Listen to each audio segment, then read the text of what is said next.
Hey everybody, today we're going to read the last sentence from page 19 and continue on to page 20.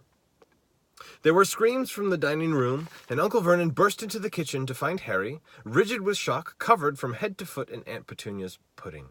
At first it looked as though Uncle Vernon would manage to gloss the whole thing over.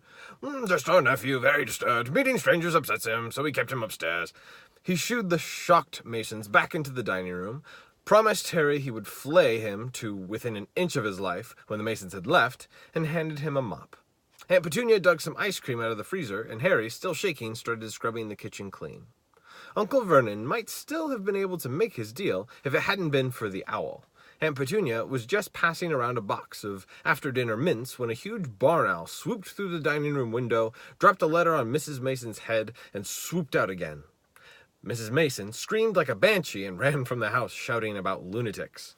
Mr. Mason stayed just long enough to tell the Dursleys that his wife was mortally afraid of birds of all shapes and sizes, and to ask whether this was their idea of a joke. Harry stood in the kitchen, clutching the mop for support, as Uncle Vernon advanced on him, a demonic glint in his tiny eyes. "Read it!" he hissed, evilly, brandishing the letter the owl had delivered. "Go on, read it!" Harry took it. It did not contain birthday greetings. "Dear Mr. Potter, we have received intelligence that a hover charm was used at your place of residence this evening at 12 minutes past 9.